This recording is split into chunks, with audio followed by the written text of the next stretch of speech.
KPBS On Demand is supported by Splatero, helping homeowners pay off debt by offering streamlined access to your home's equity with no additional monthly payments or new debt. Splatero provides a lump sum payment in exchange for a share of your home's future value. Pre-qualification is available at splatero.com.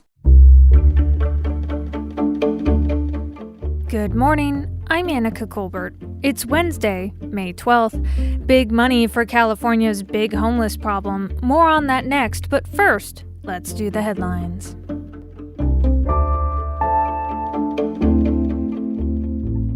The Food and Drug Administration has approved the use of the Pfizer vaccine on children ages 12 to 15. Dr. John Bradley is the director of the Division of Infectious Diseases at Rady Children's Hospital. We need enough people immunized so that if virus is introduced from somewhere else, it doesn't continue to spread. And of course, if kids don't get infected, they can't spread it. Today, the CDC's Vaccine Advisory Committee will hold a meeting to review the use of the shot for this new age group and consider giving it final approval.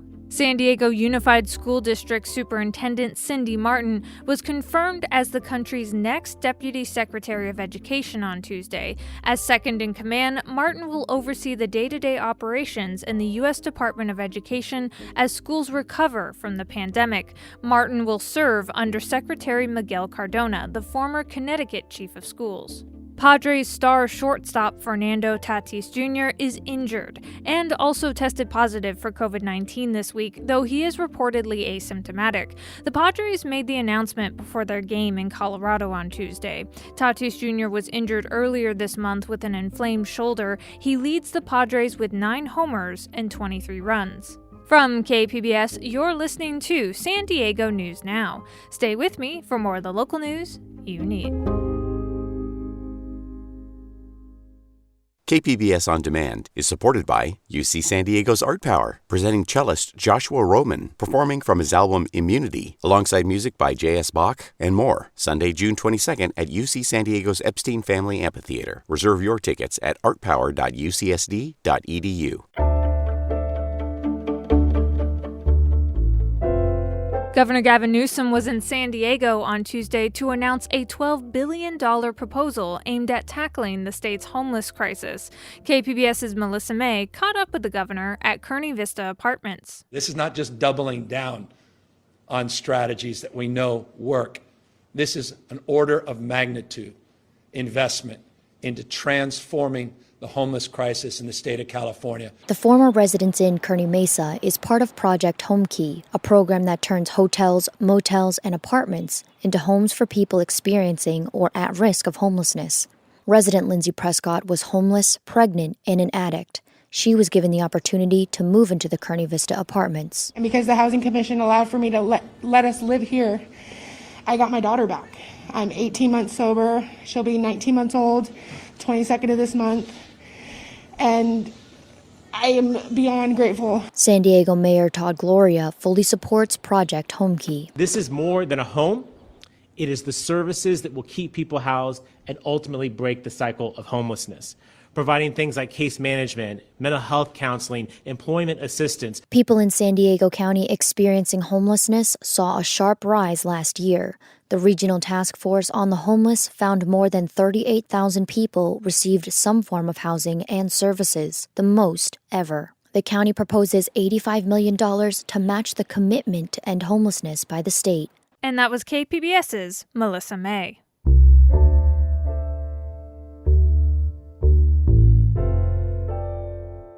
With the recall election of Governor Gavin Newsom all but certain to happen this fall, candidates who want his job are doing what they can to stand out. Rancho Santa Fe businessman John Cox is bringing a real live Kodiak bear to campaign stops. And he was greeted in San Diego Tuesday morning with protesters who say using a bear to campaign is shameful. KPBS's John Carroll was there. The theme of Republican John Cox's campaign is right there on his bus. And this is the beast in question, a Kodiak bear named Tag. The reason the bear is here is to demonstrate that we're going to have to be a beast to tackle these special interests. Cox says Governor Newsom is captive to special interests. He pointed to Newsom's dinner at the exclusive French Laundry restaurant last November with 2 lobbyists from the California Medical Association. Newsom later apologized. He said attending the dinner was a mistake. Cox ticked off a number of issues he says Newsom has failed to address. But Cox had company for this news conference, animal activists from lions and tigers and bears who only had one issue in mind. It's time to stand up and be the animal's voice and stop using animals. Bobby Brink founded and now runs Lions, Tigers, and Bears, an animal sanctuary in Alpine. These animals are pulled as babies from their mama, and then they're used for nothing more than exactly this, to be trained and carted around from place to place in an enclosed trailer for nothing more than profit and exploitation. I'm an animal lover. I believe in taking care of animals. God gave them to us to enjoy this paradise of an earth. Cox says it's time to look forward and move beyond what he says is a failed governor. He says Newsom has mishandled a number of issues, including homelessness and the state's exposure to wildfires. But Brink says when it comes to the treatment of animals, Cox is the one living in the past. This is the old days, and it's the new days. We don't need to use animals for this anymore. And the public doesn't know thousands of these animals are used like this and then dumped. We're in the midst of a 30-day period where people who signed the recall petition can withdraw their signatures. If enough remain after the withdrawal period, the recall election will move forward, probably in November. 5 previous attempts to recall Newsom failed. And that was KPBS's John Carroll. Governor Newsom's proposed second round of stimulus payments for Californians includes money for undocumented workers, but many believe that the money allocated to help the undocumented is not enough. KPBS's Max Rivlin-Nadler has more. North Park resident Luis had been out of work since being laid off from a restaurant last year at the beginning of the pandemic. He's undocumented, so we're protecting his full name. He was one of the 1,000 undocumented people who got an emergency $500 debit card from the state at the beginning of the pandemic. But since then, he hasn't received any further support from the government, even though he paid taxes in the United States for 6 years. Undocumented people don't qualify for unemployment insurance. It was tough for him to find work, even after businesses began to reopen. Most of the places were closed, so it wasn't like jobs available, basically. On Monday, Governor Gavin Newsom announced a new $500 round of stimulus payments for undocumented people, on top of a $600 payment approved by the legislature earlier this year. Luis said if he was to receive the total additional $1,100, he would save it, because he still doesn't have access to unemployment insurance. This kind of money arrived. I want to be able to save it. Well, we want to be able to save it in case in the future something else happens, like we don't know what's going to happen. So rather to save the money and be prepared for next round if something happens. This lack of security for undocumented workers won't be solved by these checks, says Lucas Zucker. With the Central Coast Alliance United for a Sustainable Economy, his group has been pushing for larger checks to the state's 2 million undocumented people, while the state runs a huge budget surplus. A one-time $500 payment, it's important and it's needed, but it's not even enough to make 1 month's rent for folks who are really struggling with job loss and really nowhere to turn. Luis has gone back to work in recent weeks at a different restaurant from his old one, often working more than 45 hours a week. He's watched as his old co-workers have been supported all year by unemployment insurance. Nothing, it's like whole year, okay, whatever, but yeah, it made me feel angry, less. He's hoping that California will use some of its record-breaking surplus to better compensate undocumented workers like himself. And that was KPBS's Max Rivlin-Nadler.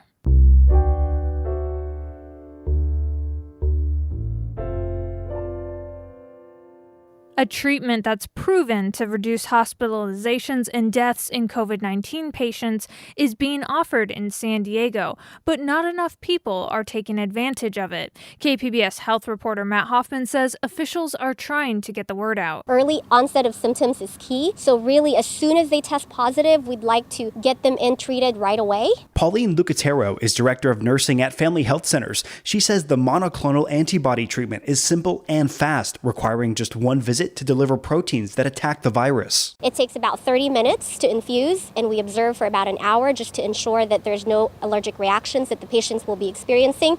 And if they do, we're prepared for that. Since December, around 250 people have come in for the treatment between this facility in Chula Vista and another in Hillcrest. But family health centers can do much more, and it's also being offered free for those who don't have insurance. The key is to get everybody treated. There shouldn't be any reason for any patients to get admitted to hospitals if we have this drug available for them. And that story from KPBS health reporter Matt Hoffman. Coming up, San Diego city leaders say it will take time to shift police funding away from the police department and into social services and other safety programs. Also, what happens now that gang injunctions are gone? We'll have more on that next, just after the break.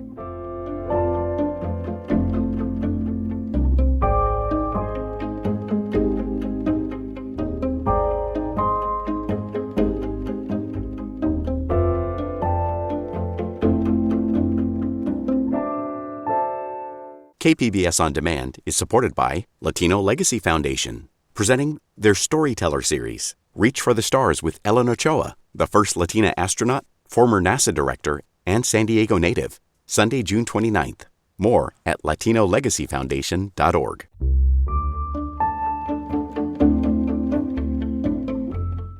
It's going to take time. That's the word from San Diego city leaders as they consider the task of shifting funding away from the police department and into social services and other public safety programs. Some city council members are calling for a comprehensive analysis of how the police budget could be changed and funding priorities be shifted. But is there enough time to consider all these steps now before next year's city budget is finalized? David Garrick is a reporter for the San Diego Union-Tribune who's covering the topic. He spoke with KPBS Midday Edition host Maureen Cavanaugh. Here's that interview. Who is calling for this comprehensive analysis? 4 council members at least. Some council members didn't really comment, but they seem to sort of tacitly agree. But Monica Montgomery Stepp, who's head of the City Council's Public Safety Committee, Sean Elo Rivera, and Joe LaCava were sort of the loudest voices at a budget hearing recently. And what would an analysis like that include? Well, it's interesting sometimes how things work out. The head of the police labor union, Jack Schaefer, is sort of given the most detailed description we've ever heard, but we still haven't heard exactly what it would be. But it would be an analysis of what functions the police do right now would be better handled by social service agencies, homeless providers, maybe people who specialize in mental illness. Because I think sort of the general argument of defund the police, which is a very complicated term that can mean a lot of different things to a lot of different people, but the general idea is that there's certain things that the police are not as good at as other people would be, especially social service providers, and that we should shift some of the police's duties to those groups. And is that what the head of the police union is saying, Jack Schaefer, that perhaps they should consider that? I think Jack's point was you shouldn't do anything knee-jerk. You shouldn't do anything without thinking it through. His argument was you need to make a thorough study before you do something maybe to gain political points or to cave into political pressure. You need to treat this like an academic exercise, like something that you really have analyzed in every possible way. And he added another caveat that even though you think you may end up spending less, some of the things that are maybe wrong with policing may cost you more. You may have to spend more money for training. You may have to spend more money on something called neighborhood policing, where you put police into some of the low-income areas and have them sort of build relationships with community leaders. That's a way to reduce crime, but it doesn't cost less. It actually costs more. Now, besides these 3 or 4 council members, does shifting funds away from the police have overall support from the city council? It's interesting to ask that. They've had 5 new members starting in December. Last spring, when this sort of became a national issue, the council was unified in not wanting to do anything aggressive, like just eliminate their police department, as some cities considered. And it sort of takes small incremental steps, sort of like the ones they're talking about now. With these 5 new members who all came in December, the debate really hasn't come up until this past few days. And it appears that you have folks who want to take an aggressive look at potentially doing that. And the other folks didn't say they were against it, but they haven't really taken a vocal position. So I guess the answer is I'm not certain. You know, as you mentioned, activists started advocating for defunding some police budgets about a year ago. What has San Diego done in that time? Anything? They've made some changes in police procedures with the carotid restraint, and they've created an Office of Race and Equity to study issues that sort of involve racial disparities, which would include police. So those are sort of the main issues. They've increased funding for gang prevention, but there are sort of stuff that's on the edges as opposed to in the center, you would argue. And that's one thing that the independent budget analyst for the city noted this past week, that a majority of council members in their budget requests asked the mayor to explore shifting some police funding to other areas. And the mayor Mayor Todd Gloria really didn't do that. Maybe he's planning to do it soon, but in the initial budget he laid out about 2 weeks ago, there really isn't any suggestion of shifting money that goes to the police department now to be spent elsewhere. Mayor Gloria has been supported by police unions in the past in his political career. Is that a factor in how swiftly any reforms will move? I think a critic could say that it would be. I don't know. I guess we'll have to see how it plays out. Certainly, labor unions have a lot of power, but this is also an issue that has so much sunshine on it that, I mean, it's one where you can't have a union, give you a bunch of money in a dark closet and then no one notices what you do. Whatever Todd Gloria does on this issue, everyone will see what happened, and you think he probably has to do what the community supports. As you say, there's still a push by advocates like Councilmember Monica Montgomery Stepp to make some small changes in the budget this year along the lines of perhaps shifting some funding. What changes is she talking about? There haven't been specifics, and I would say Sean Elo Rivera, her colleague, is maybe even more the leader of that charge.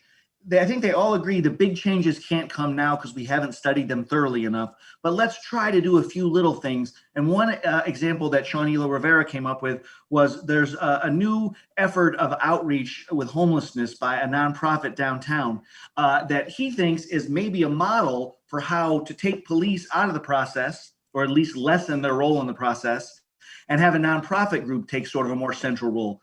Again, he just thought that was one example of something that could become a model. So I'm guessing that we'll see, as the budget is debated over the next 4 weeks, maybe some proposals like that. So it will be a small chunk of police work, not like the overarching one you might see in a year or two after they thoroughly study it. And what is the process? What involved in doing a comprehensive analysis? Would the council have to approve a committee? How would that proceed?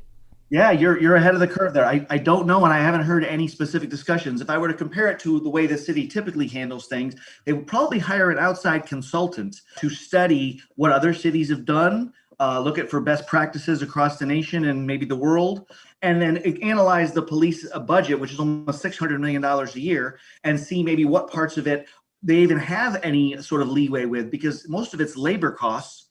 And, unless you want to go and fire a slew of police officers, it's hard to shift labor costs aggressively very quickly. So what should we be looking for? What are advocates of police budget reform going to be looking for as the budget process comes to an end here in June? I think they're going to look for some small changes that would be more along the lines of defunding the police. And I think the big moment will be when the city announces, okay, we are going to study it. Here's how we're going to study it. Here's the goals of this study. Just so that maybe that people can have confidence that the council is putting their money where their mouth is, that they truly legitimately are going to study this and consider changes, as opposed to maybe saying the right things to calm down the protesters and the folks who are frustrated and sort of waiting for it to die down. I believe the council genuinely wants to make change, but a critic could say maybe they're just saying the right things, waiting for this to go away and replaced by some other issue. And that was David Garrick, reporter for the San Diego Union-Tribune, speaking with KPBS Midday Edition host Maureen Cavanaugh.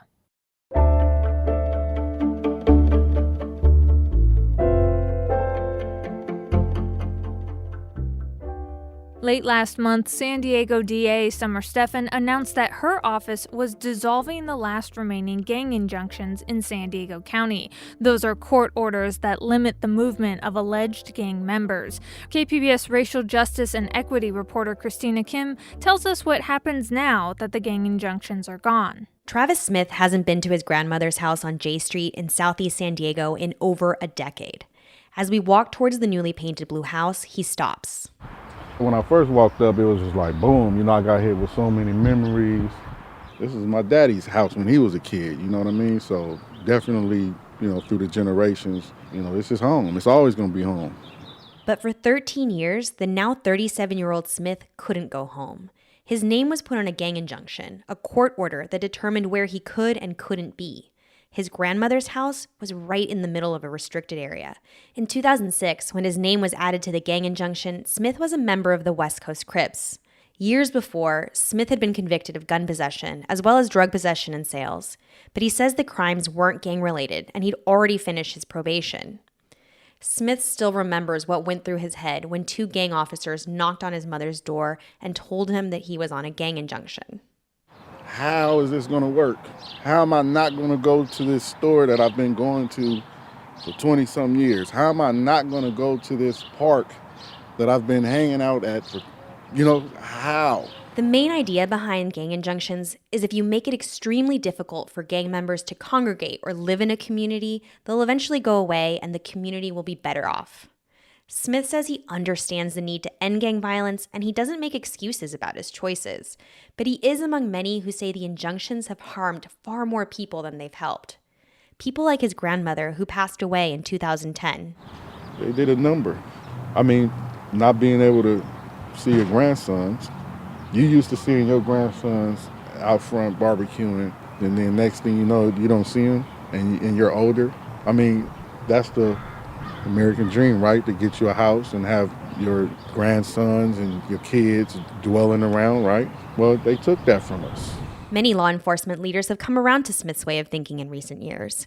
San Diego County DA Summer Stephan began removing names from gang injunction lists 3 years ago. And in April, she announced that her office was ending all of the county's remaining injunctions. The change in Stephan's approach, however, has been slow. In 2019, she was against a recommendation by the city's gang commission to immediately end all injunctions. I may not act as quickly as somebody might like me to act, because I have a duty to take thoughtful, considered action to make sure that I don't have collateral damage. She says the process of methodically reviewing cases for the past few years has changed her mind, even though she's still not convinced the injunctions didn't reduce gang violence during their peak use. Well, what I've learned is that you always have to be open-minded to change, and that things that worked in law enforcement years ago may be cast too wide of a net. For Smith, the scars from being caught up in that net run deep, and they won't just go away because there's been a shift in policy. During the visit to his old neighborhood, he heads to Mullins Market and Liquor Store on the busy corner of Imperial and 30th. As he looks at the building where his former church used to be, 2 police cars drive by, and 1 parks across the street. This is the worst part. I'm not on an injunction. I'm not a part of a gang. And just standing right here, I still feel like, you know what I'm saying? Even seeing this police officer, that's what when I was talking about that trauma from being jacked up by the gang suppression, and this is it right here. How do you feel seeing that police there? I thought he was coming for me. Smith is now a minister who's been sober for 14 years and the father of 4 girls. He says institutions that upheld gang injunctions have a part to play in rebuilding communities. You got to come back, and you have to bring healing with you. After we part ways, Smith will drive 20 miles to get to his current house. He's still undoing years of conditioning that kept him away from these places that used to be home. And that was KPBS racial justice and equity reporter Christina Kim.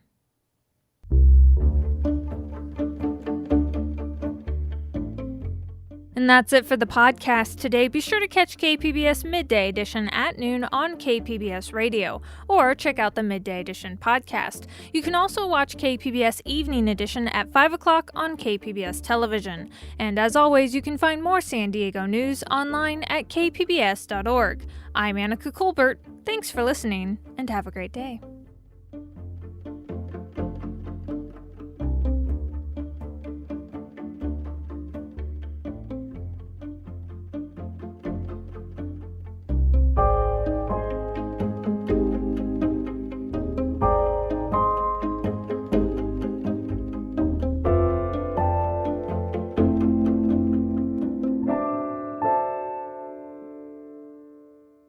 KPBS On Demand is supported by UC San Diego's Art Power, presenting cellist Joshua Roman, performing from his album Immunity, alongside music by J.S. Bach and more. Sunday, June 22nd at UC San Diego's Epstein Family Amphitheater. Reserve your tickets at artpower.ucsd.edu.